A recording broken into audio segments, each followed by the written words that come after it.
From Greenwood Laboratory School, home of the Bluejays. This is Jaytalk, a podcast produced by our broadcast journalism class. Stories, interviews, special guests. And a few surprises along the way. So give us a follow so you don't miss out. I'm Cooper Juneau. I'm Gwendolyn Gellner. I'm Joe Whitaker. I'm Kelby Agnew. And I'm Asher Nelson. Let's get started.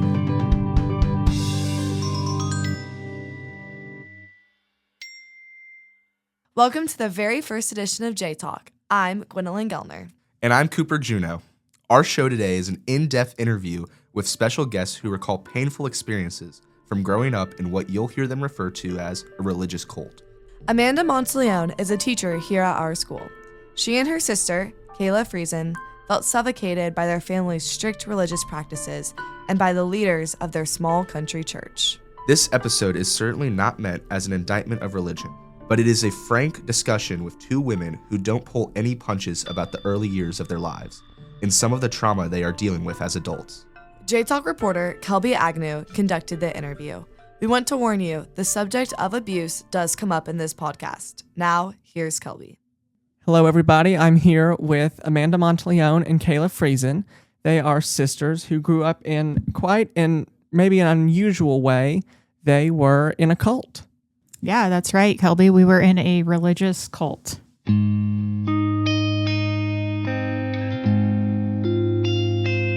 I think it's best to start maybe at the beginning. When did you both realize maybe you weren't growing up the same as everyone else? When did you realize you were in a cult? Well, you're the oldest. You go first. I always knew that we lived very differently than my friends. I remember just a strong sense of wanting to feel normal growing up. There were things that were weird, things that were different than the way that my friends were growing up, even my religious friends. And I had a really strong sense, even from a very early age, to just want to fit in and be normal. But I don't think I actually knew, I didn't exactly know what a cult was, but I didn't actually know that we were raised in a cult until adulthood. Yeah, absolutely. And I think it's also important to note that where we grew up was far from what we would consider normal here.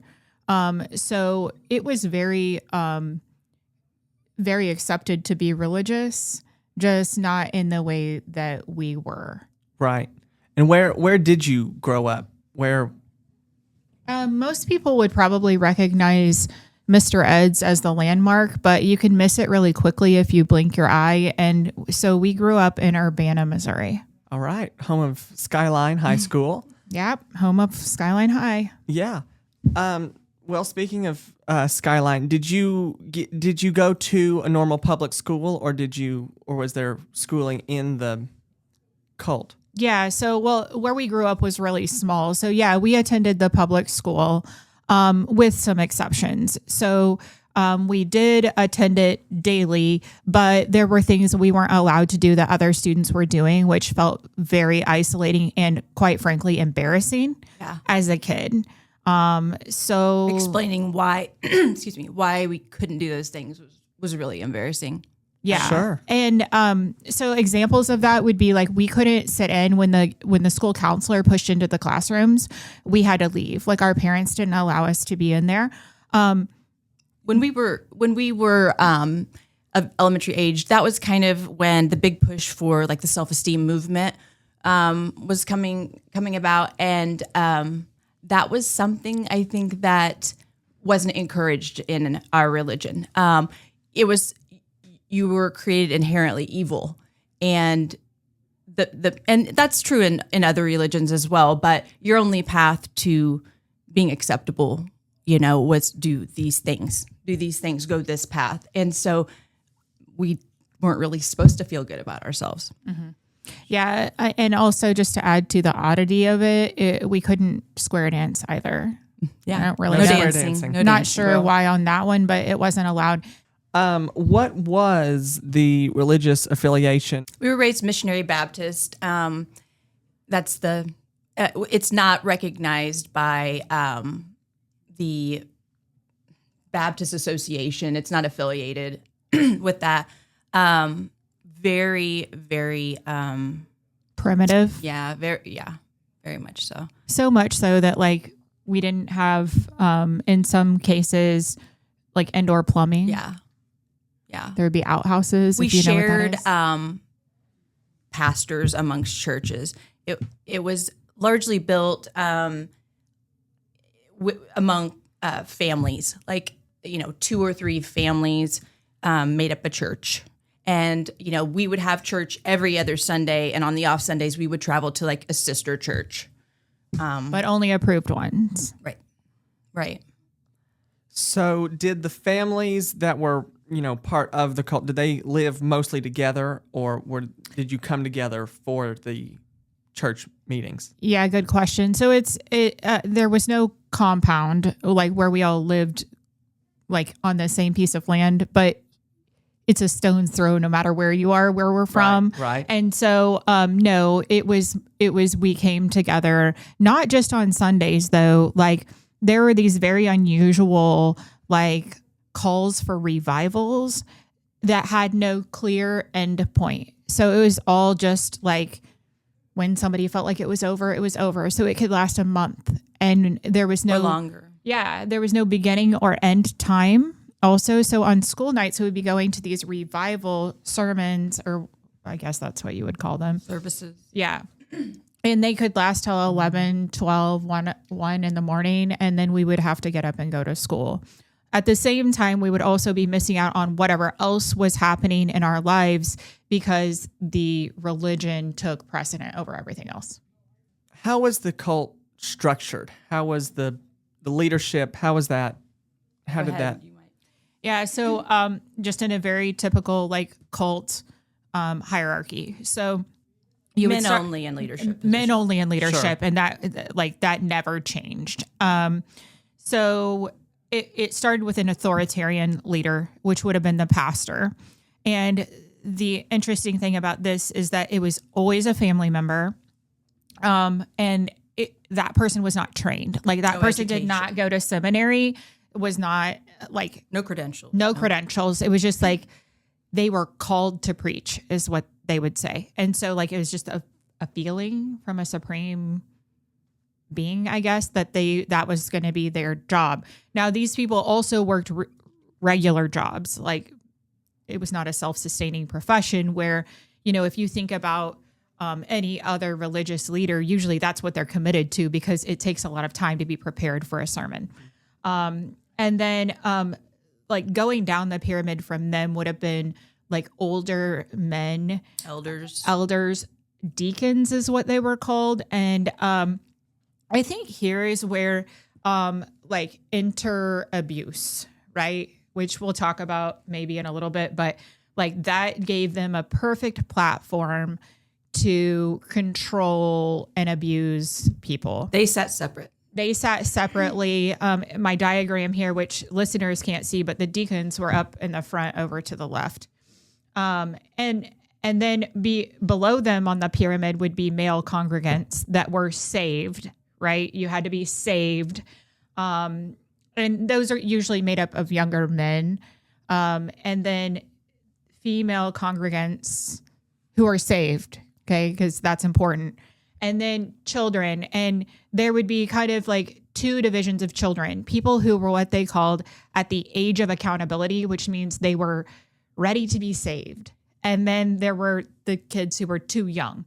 But again, that was a very subjective age. Like, is it 8 if I'm really smart? Yeah. Is it 15 if I'm really dumb? Like there was no age given. It was whenever you feel the call, whenever you feel the conviction is what they called it.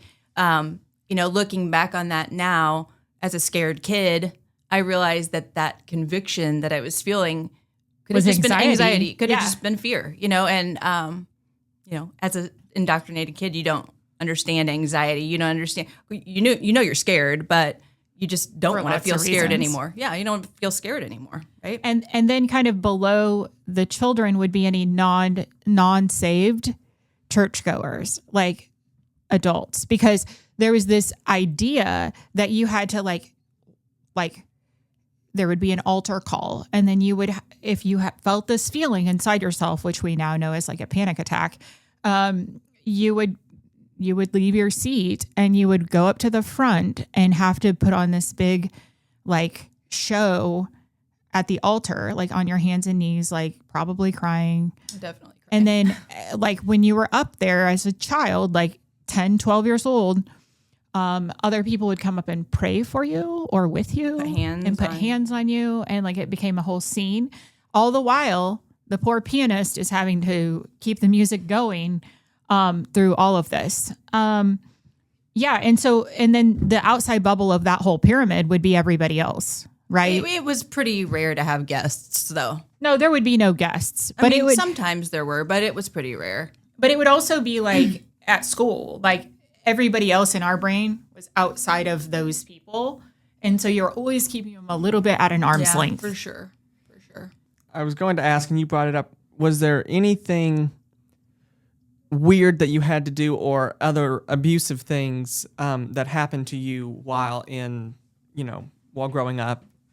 Yeah. I mean, I think there's weird and then there's also the abuse. So Sure. I'll talk about the weird stuff. Weird stuff would be like the construct of men sitting on one side and women sitting on the other. Weird would be not having indoor plumbing. Weird would be that our Sunday school classes were in the back of the church with two pews facing each other and girls on one side, boys on the other. And I was like 6 or 7 years old reading out of the old King James Version Bible with my 18-year-old cousins who were girls, and the boys would be on the other side.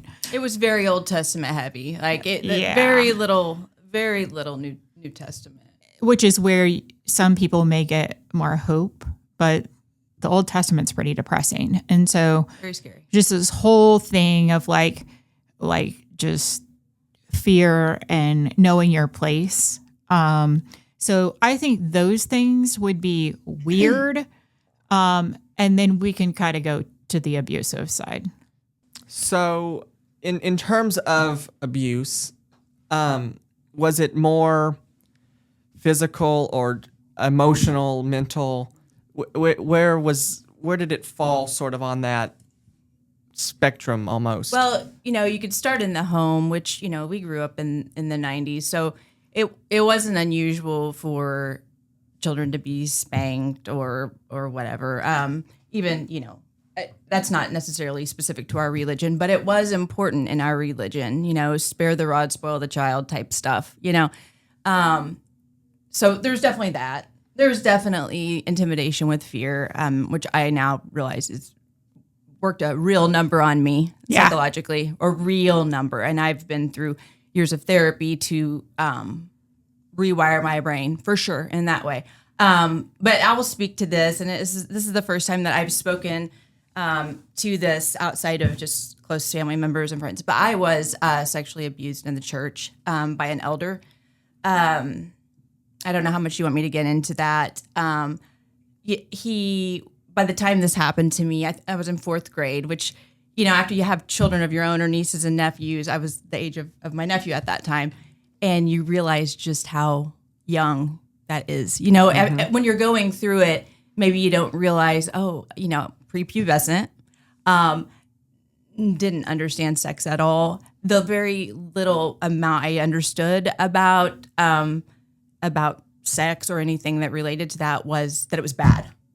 And I'll give this visual that I've received several times in my life. When it comes to women and their sexuality, a stick of gum, the wrapper. Here's a wrapper. Now wad it up in your hand. Okay. Now unwad it. It can never go back to being perfectly what it was before. And that was something that was very ingrained in us in this religious cult. So to be taught that and not understand what's happening to you. And so there's shame, there's confusion, there's, I'm supposed to be able to not only trust this person, but revere this person. And though we were not blood related, we were related by marriage also. The specifics of it, we talk about outside of church, these were the people that we hung out with outside of church, whether it was like a potluck dinner or A singing. yeah, like an all day singing thing. Well, this was one of those get togethers that was taking place at my aunt and uncle's house by by this time, and I'm very thankful for this elder was very elder. He was very old. And, just basically groped me in my aunt and uncle's living room. And I'm, looking back, I knew it wasn't right. It scared me. The things he was saying to me. And I knew nothing about grooming. I knew nothing about, pedophiles or sexual abuse, of course. I was a sheltered child on top of all of that. But I knew to run. I remember worrying about my little sister too after this happened. I kept a tight eye on this guy afterwards. Thankfully, I never wanted any of my friends or my sister or my mom or anybody to be around this guy. But I will say years later, I had discussions with other people that were survivors of this guy's abuse much worse than what I was subjected to when he was a younger man.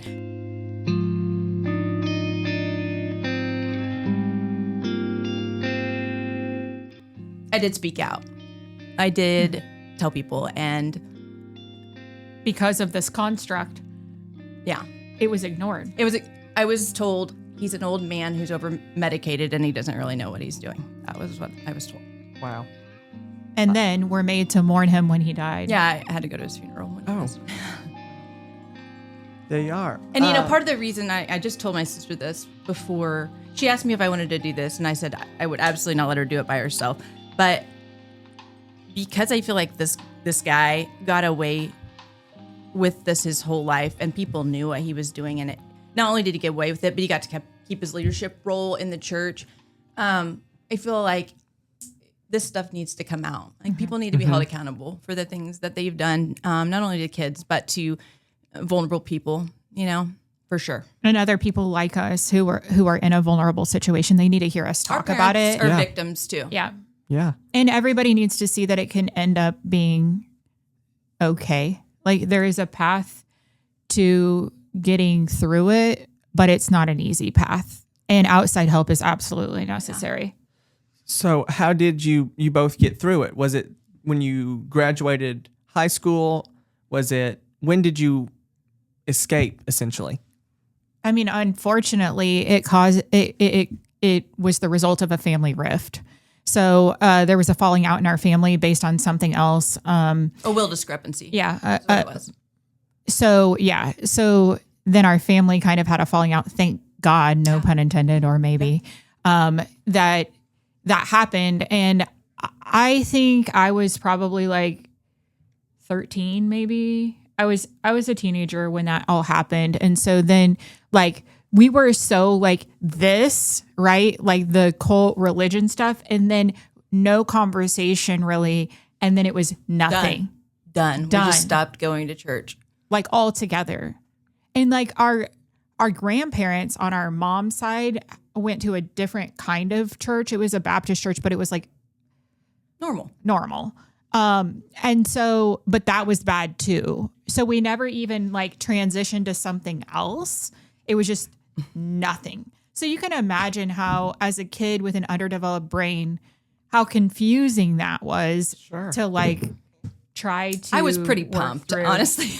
Yeah. I was pretty glad because, by that time, I'm 3 years older than her. By that time, I had other stuff I wanted to do, It was a huge time suck. Yeah. I mean, but yeah. So, I mean, there was other abuse as well, right? Like there was fear mongering, there was isolationism. So basically you weren't allowed to disagree with whatever it was being spewed by the person who wasn't qualified to be spewing.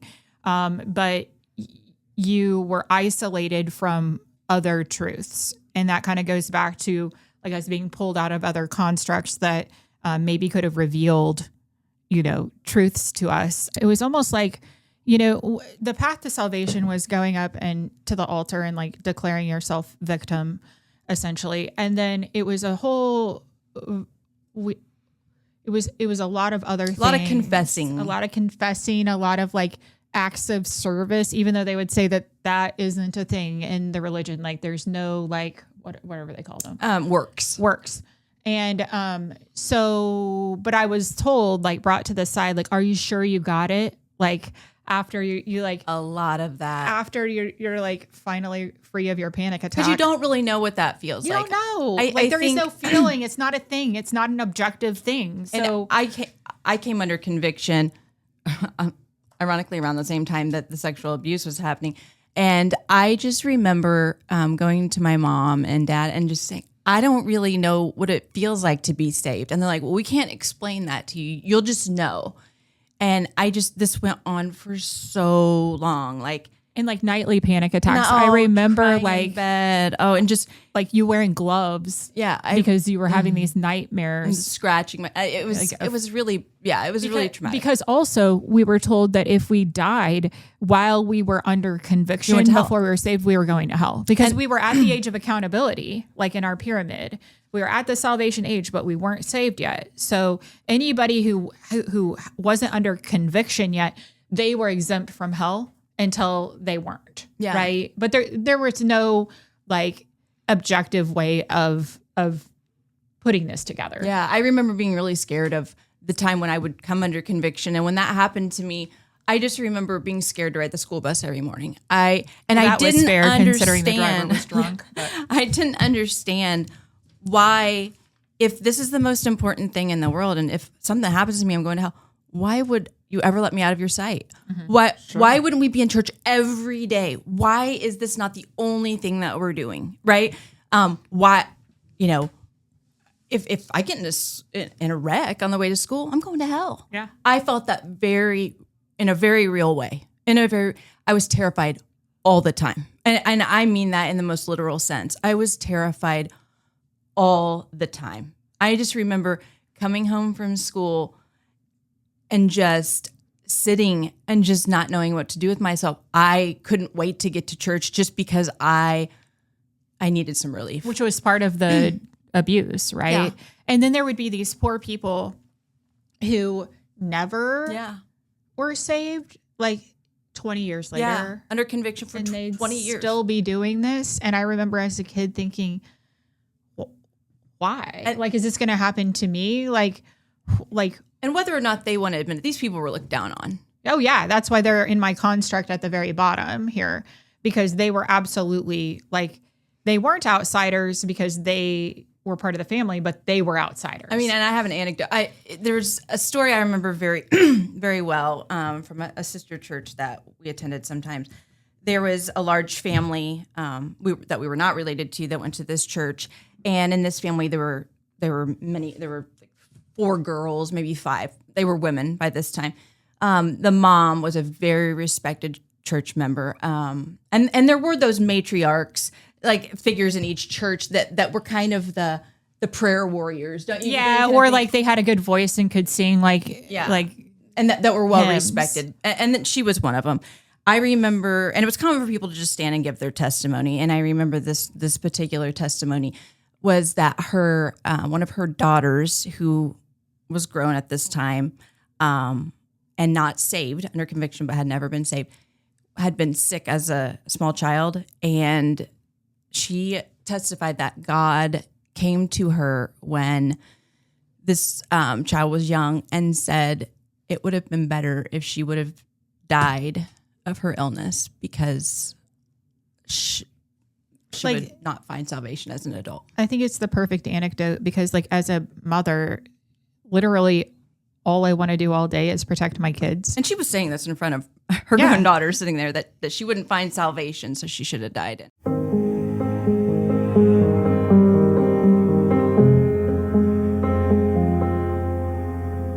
Getting back to your point of like how we got out of it, there was a family rift.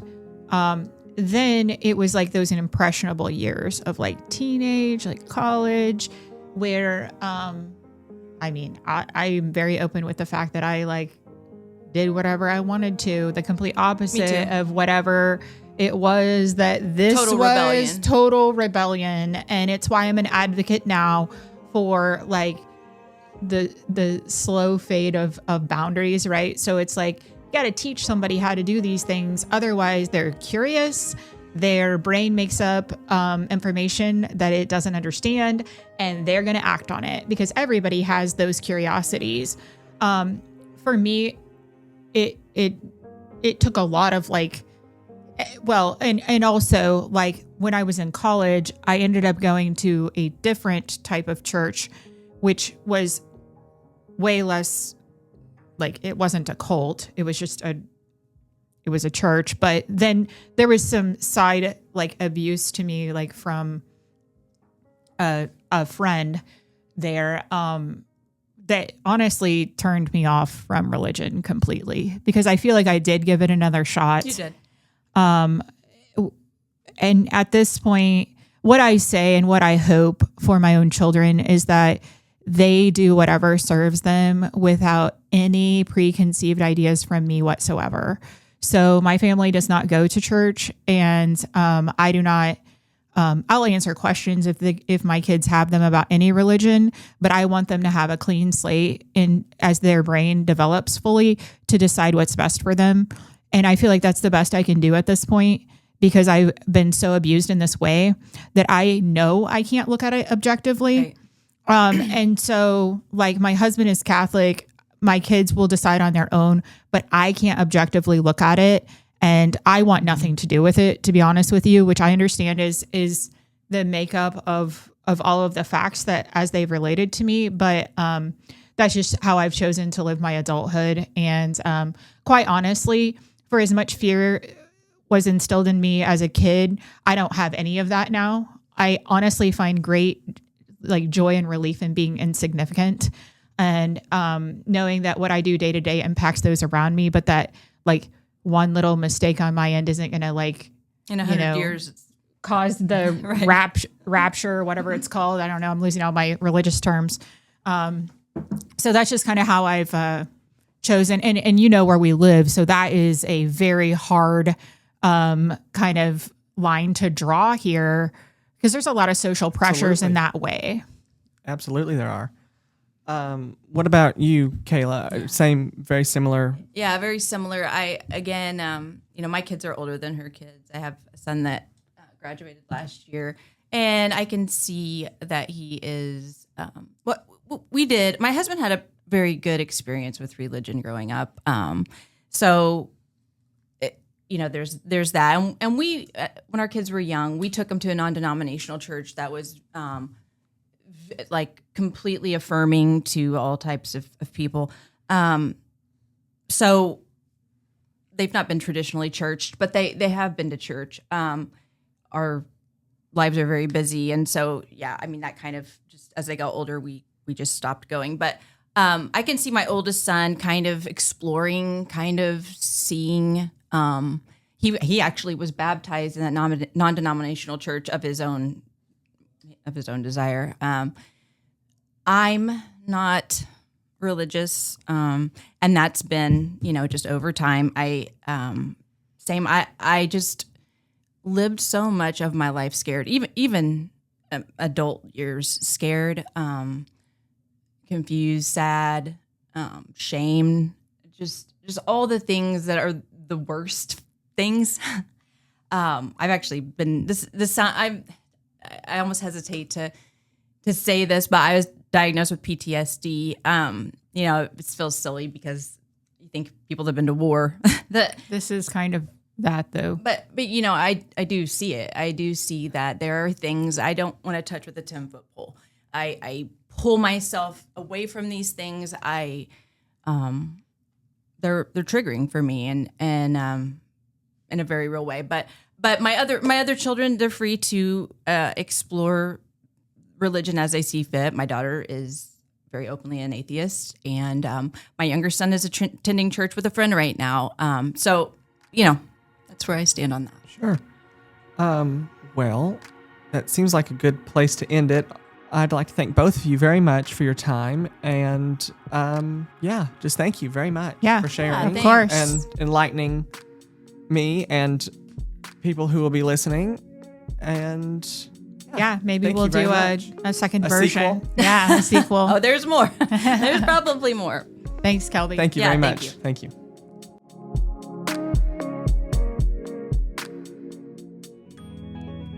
That brings the first edition of Jaytalk to a close. We'll be back in a couple of weeks with a brand new show. Our executive producer is Dave Davis. Reporter was Kelby Agnew. Our theme music was provided by Hayden Pyle. We'll see you next time.